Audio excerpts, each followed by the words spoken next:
¿Qué tal, estimados? Saludos cordiales. Y tenemos que hablar de una noticia aberrante que, por supuesto, genera conmoción en el país, de la cual estamos impactados.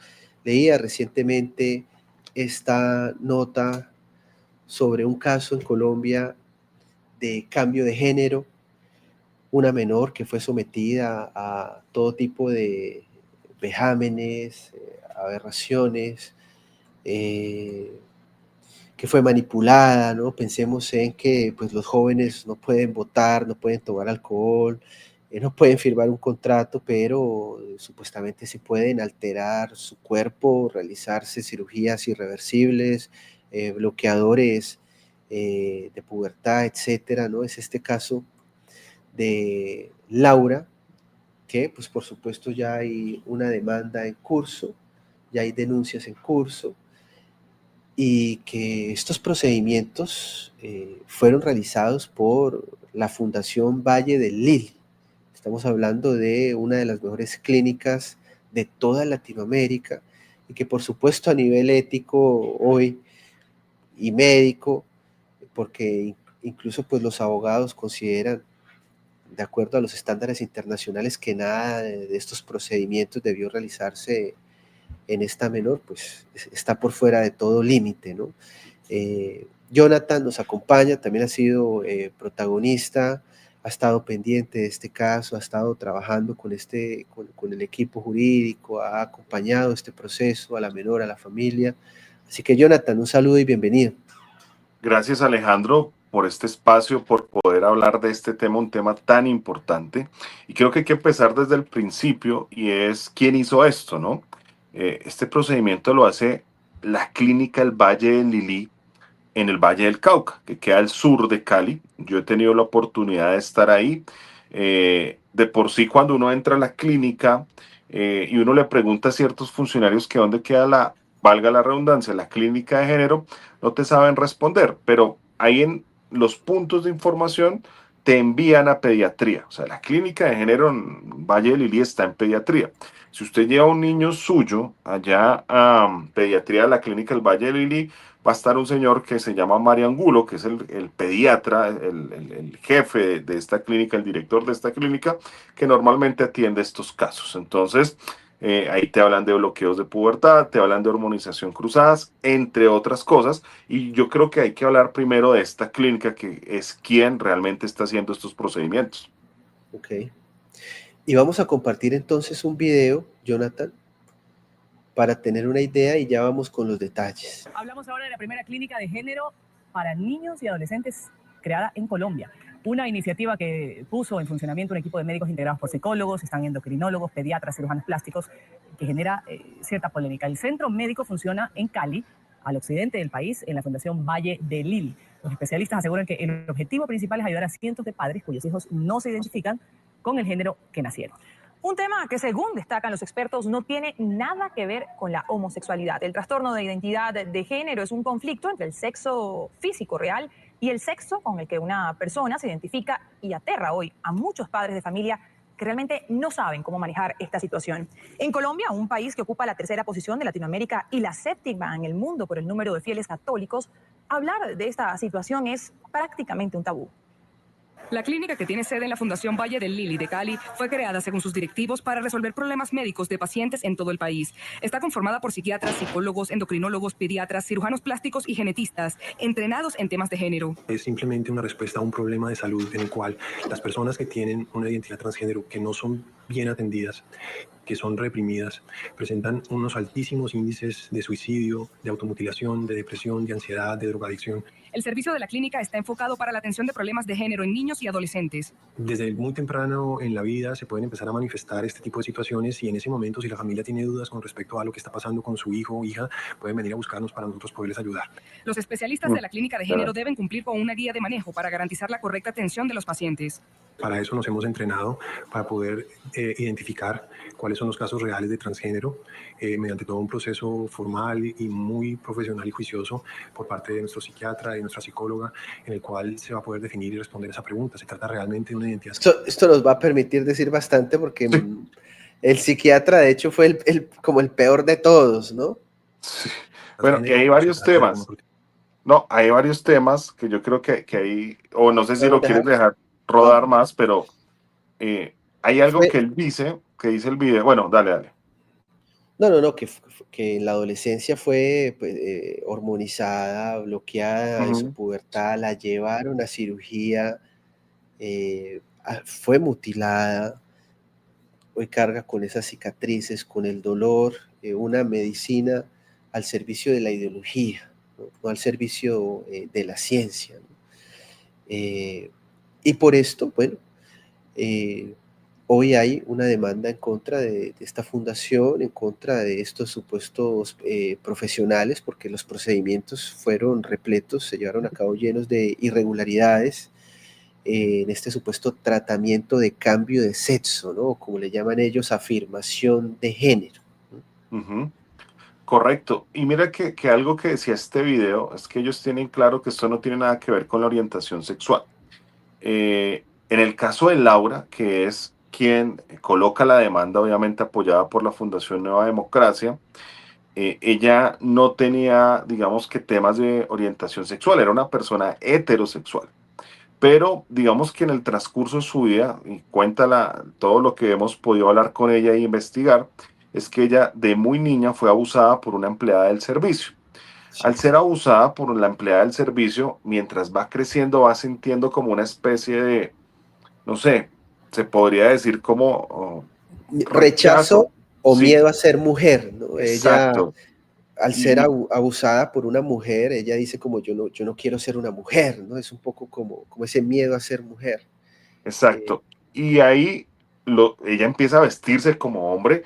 Los papás o ella llega a la clínica al Valle del Lilí para recibir ayuda, porque también, pues me imagino que habían temas posiblemente de ansiedad, digamos que otros factores que pueden sentir, digamos que chicos, niños, cuando reciben abuso sexual. También hay algo, Alejandro, muy importante, y es que Laura también empieza a experimentar algo que se llama el contagio social. ¿Qué es el contagio social? Es algo que se estudia cuando son jóvenes, que a través de las redes sociales, de YouTube, de Instagram, de la presión social, de lo que se enseña en el colegio también, pues sí, terminan tomando estas decisiones de llevar una vida transgénero. Llega donde el doctor Mario Angulo, que ustedes lo vieron, por eso pusimos el video, el señor Canocito es el pediatra que la recibe, y la decisión para hacer el cuento más corto, es que deciden que tiene que llevar un proceso afirmativo, un proceso de afirmación de género. Y ojo, Alejandro, porque aquí se tergiversan las palabras, ¿no? Cuando la afirmación debería ser que a mí me afirmen en lo que realmente soy, como realmente claro. nací, pero tergiversan el lenguaje y lo que te están diciendo, te vamos a afirmar en cómo te sientes. Si te sientes hombre, te vamos a afirmar en eso. Sin tener en cuenta estos profesionales o ignorando estos profesionales también, tal vez con el afán de cortar y cobrar, ¿cierto? Ignorando, bueno, precisamente estas cuestiones en el año 2006, cuando Laura tenía apenas 5 años, que es víctima de abuso por la empleada doméstica, ¿no? Eh, Ella cuenta también, tú lo decías, eh, ella se cierra, ¿no? A ser mujer, producto de esto, y cuenta que se escondía en ropas oscuras, que tenía miedo de que eso volviera a pasar, ¿no? Entonces como que se escondía, eh, pero que nunca tuvo sentimientos de sentirse un hombre. Nunca se sintió hombre, nunca quiso ser un hombre, más bien era el miedo a ser mujer, producto de esos abusos. Y en el ámbito social que tú cuentas, pues ella lo dice, ¿no? Yo me vi un video por internet, yo me vi un video en YouTube y el video en YouTube decía, si te gustan más los pantalones que las faldas, eso le puede pasar a muchas mujeres. Si te incomoda el periodo, yo creo que eso le incomoda a todas las mujeres. Ujú. Eh, y si no usas maquillaje, que muchas mujeres no usan maquillaje, entonces el video decía, ¿no? Si te pasan esas cosas, es que eres y necesitas hacerte un hombre trans, ¿no? Ese, o sea, estamos hablando de un adolescente que tiene todas estas circunstancias y se ve un video y dijo, ah, no, pues entonces, y eso fue suficiente para los profesionales, ¿no? Sí, digamos que por eso, qué bueno que menciones lo del video, aunque yo lo habíamos dicho, eso es el contagio social. Y Sí, para hacer aquí un paréntesis, muchos padres no se dan cuenta, primero, hay que estar pendiente de los niños en casa, con quién se quedan, y hay que empezarle a los niños y explicarles que tienen unas partes en el cuerpo que no se deben tocar. Luego de eso, independientemente, hay que estar pendiente de lo que ven en los celulares, de lo que ven en el computador, porque este caso, como el caso de Laura, es un caso de contagio social, que a través de una pantalla, a través de algo que vio en YouTube o a través de algo que vio en Instagram, empezó a decir esto es bueno, esto es cool y esto está muy bien. Cuando llega a las manos de estos pediatras, de estos psicólogos, de estos psiquiatras, lo que le van a decir, no ven, tú lo que tienes es un tema de disforia de género, que es una sí, incongruencia entre tu cuerpo y tu mente, por decirlo así. Entonces, tienes que alinearte, entonces tienes que alinear lo que tienes en la cabeza con lo que realmente estás sintiendo y comienzan estos procesos de afirmación de género. Normalmente empiezan con un proceso de afirmación de género cultural, que ¿qué es? Trasvestirse, si es un niño, lo visten como niña, y si es una niña, la empiezan a vestir como niño. Pero sí, Alejo, aquí luego viene lo más grave del caso. Cuando yo he tenido la oportunidad de hablar con ella, básicamente en algún momento ella me decía que Mario Angulo, el pediatra, su primera dosis de testosterona casi que se la regaló, casi que se la regaló. wow, O sea, le dijo, no, ven, prueba esto, mira a ver cómo te empiezas a sentir, igual aquí vas a estar asesorada, y eso es como un dealer, ¿no? Como si fuera una persona que le entrega droga. claro, Y así ella comienza, digamos que en este mundo, y empieza a tener toda una transformación, obviamente, en su parte corporal, porque la testosterona lo que hace es masculinizar el rostro, masculinizar el cuerpo y, ojo, también masculinizar la voz. O sea, la voz empieza a volver cada vez más gruesa. Este fue el primer paso y a través de eso también le dieron bloqueadores de pubertad, Alejo, que sí, curiosamente los bloqueadores de pubertad se dan pues para que los pechos, los senos, no crezcan, o sea, no tengan su curso natural. sí. Y ahí es donde comienza toda esta historia, digamos que esto yo lo llamo una historia de terror. Y también quiero decir algo, este señor Mario Angulo era famoso antes por escribir cuentos para niños. Entonces pasó de escribir cuentos para niños a hormonar niños. No, y acá además te cuento lo que dice Laura. Bueno, todo eso la lleva a cortarse el cabello, a comportarse como hombre bajo los estándares de lo que se entiende por hombre a nivel social. Y dice, en mi miedo a ser mujer, que lo traía desde la infancia, y mi confusión de adolescente, todo esto tenía sentido. Empecé a pensar que era un niño. Esa decisión le trajo problemas de irritabilidad, depresión y hasta sentimientos suicidas, ¿no? Luego ella va a hablar con sus padres, la remiten a un psiquiatra que la recibe en 2017.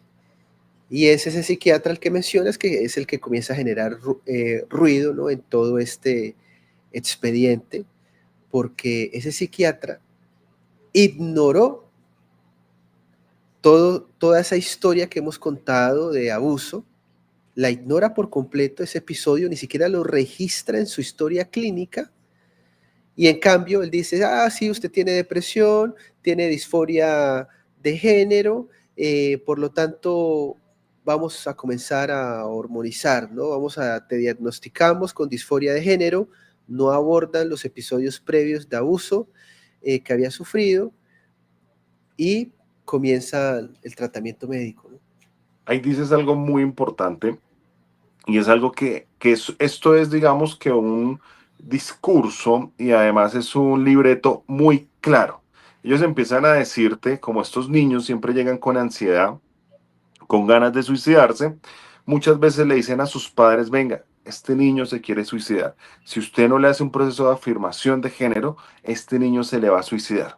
Aquí Epa, uno no puede culpar a ningún padre que pasa por esto y lo voy a decir por qué. sí, Yo quiero que se pongan en los zapatos de muchos padres y le dicen, su hijo se va a suicidar. Y si usted no hace esto, su hijo se suicida, ¿usted qué haría? Tal vez muchos, tal vez en su ignorancia, terminan accediendo a esto. Eso es manipulación. Y eso es trabajarle la mente a los padres, las emociones. Y por eso es que estas clínicas de género se tienen que cerrar. Porque alguien dirá, no, es que los padres, no, tal vez yo creo que los padres pudieron haber sido manipulados como han sido manipulados muchos padres en el mundo. Ojo, porque es que esto es, Alejandro, hay que decir algo. Este es el primer caso en América Latina. En Ok. Europa han pasado miles y miles de casos, de por sí en Reino Unido. Hubo 1.000 personas que demandaron al Estado y lograron cerrar la clínica de género Tavistock. En Finlandia, en Sí. Noruega, en Dinamarca, también obviamente en España, en Estados Unidos, en varios estados se ha empezado a prohibir todos los bloqueadores de pubertad porque son tratamientos experimentales. Y también se le ha empezado a restringir la licencia profesional a muchos de estos psiquiatras que juegan con los sentimientos, con las emociones de los padres. Por eso es muy importante hacer eco acá, porque los padres tienen que tener cuidado. Si usted por alguna razón llega a una clínica, a una EPS o a este lugar y le empiezan a decir que su hijo se va a suicidar y que si usted no hace algo se suicida, busque otros profesionales. Busquen profesionales que no estén en esa línea afirmativa. Estaba de hecho leyendo que además ese proceso de hormonización comenzó desde los 15 años y cuenta el abogado que pues bajo los estándares internacionales estaba prohibido antes de esa edad. Dicen que es al menos a partir de los 16, pero que en todo caso Laura cuenta que con esas dosis no sintió mejora, que se suspenden porque no había certeza con el diagnóstico de que tuviera una identidad transgénero, pero al final tú lo vas a contar, ¿no? Esto va a terminar en una mutilación, ¿no? Porque ella es sometida a un procedimiento quirúrgico también. Y hay algo también de lo que yo he hablado con ella y también con los abogados muchas veces, es que desde que ella la empiezan a hormonar, la clínica le empieza a decir que, oye, ¿y para cuándo la masculinización del pecho? Que lo conocemos como, bueno, no digamos aquí la palabra porque nos pueden censurar, Sí, pero obviamente es quitarle sus senos, eso hay que decirlo. sí. Por muchas razones no lo logran hacer siendo menor de edad, pero una vez cumple los 18 años, la clínica la remite a otro lugar y ese otro lugar hace la masculinización del pecho. Obviamente Convencida por los médicos. convencida por los médicos porque es que aquí había una tendencia de manipulación. Ojo, es que esto es una manipulación. Entonces llega un señor que tiene 2, 3 doctorados, que es PhD en temas de psicología, de género, y le va a decir a los papás, tu hijo se va a suicidar, por favor, haz esto. O que tiene efectos, los efectos son irreversibles. Exacto. Entonces también hay otra cosa, Alejo, y es que al parecer nunca hubo consentimiento informado o no hubo Bien. un consentimiento informado claro. Y en estos consentimientos informados también te tienen que hablar de qué, de las consecuencias, de las secuelas que pueden dejar todos estos tratamientos, que muchas veces cuando te meten bloqueadores de pubertad, y esto pasó en Europa. ¿Qué sucedió en Europa con los bloqueadores de pubertad?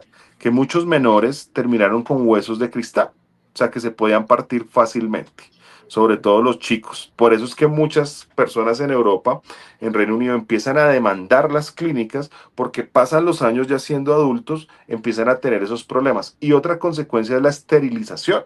Cuando una persona de estas quiere tener un hijo, debido a estos bloqueadores de pubertad, perdón, sí, bloqueadores de pubertad, terminan afectando su capacidad reproductiva. O sea, en Suecia hubo 800 transexuales que demandaron al Estado porque no pudieron tener hijos. Tremendo esto, Jonathan. Yo creo que con eso lo que han dicho desde la Fundación Valle del Lili es que ellos hicieron todo en base a la evidencia científica. Por supuesto, para eso ahora veremos cómo se va llevando a cabo la demanda, todo el proceso. Y ellos dicen que cumplieron los estándares jurídicos, éticos, ya veremos, ¿no? Y que todo fue sustentado en evidencia científica y con los supuestos y respectivos consentimientos informados. Claro, también habrá que decirles que evidencia científica, pues hoy en el países del primer mundo ya no tienen evidencia científica porque han dicho que todos estos todos estos tratamientos son tratamientos experimentales. La NH en Reino Unido, la OCON en Noruega, ellos han dicho claramente, estos son tratamientos experimentales, no hay evidencia científica de peso para poder practicar esto en un menor de edad. Entonces aquí en Colombia, que no somos un país de primer mundo, por más de que esta clínica sea la cuarta mejor del Latinoamérica, continente, sí. pues los países del primer mundo ya dijeron, no hay evidencia científica. Estos son tratamientos experimentales. Pero aquí también tenemos que hablar de algo, Alejo, y es el momento en que ella empieza a sentirse mal.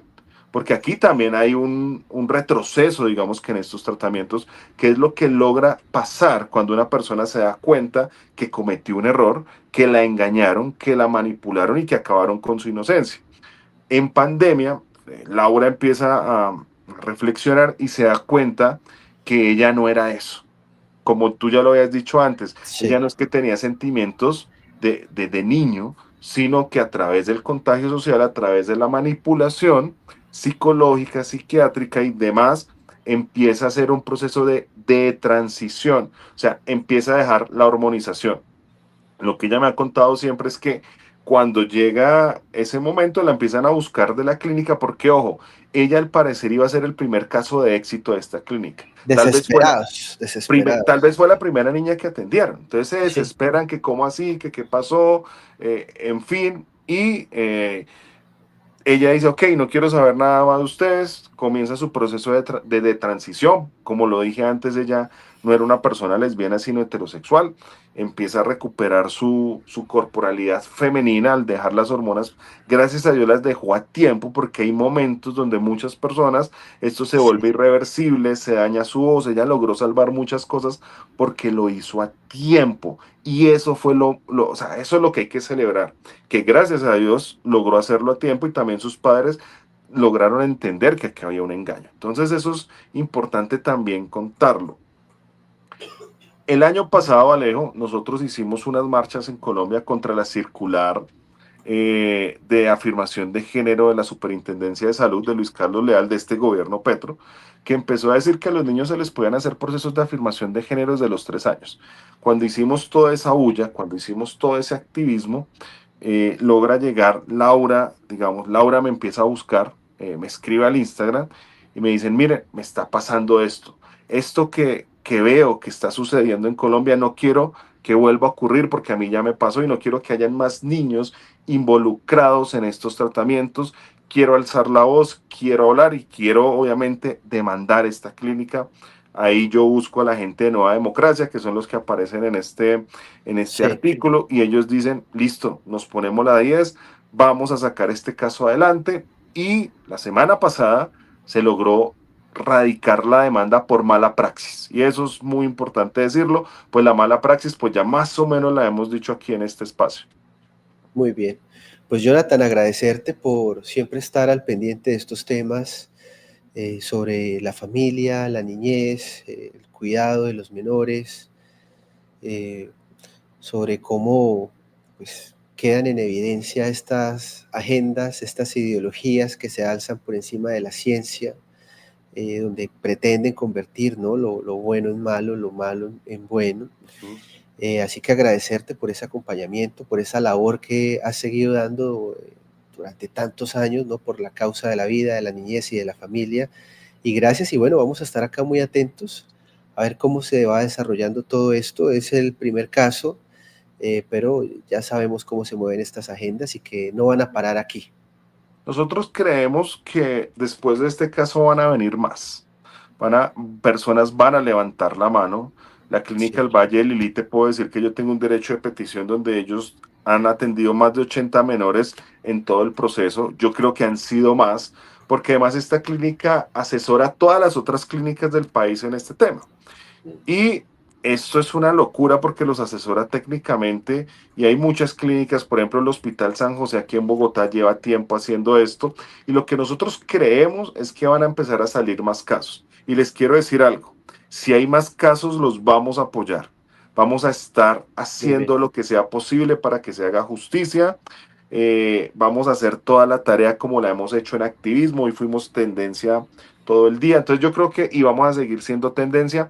Y Alejo, también te quiero decir algo ahí. hay un proyecto de ley en el Congreso de la República que hicimos con un grupo de profesionales que se llama Con los niños no te metas. Y la idea es que en estos días se dé el primer debate y se apruebe, y lo que busca este proyecto es prohibir todos estos procedimientos. Entonces hay mucho por hacer todavía y lo importante es que esta batalla la vamos a ganar. Muy bien. Jonathan, gracias, y a todos, como siempre, muchas gracias por acompañarnos. Adiós.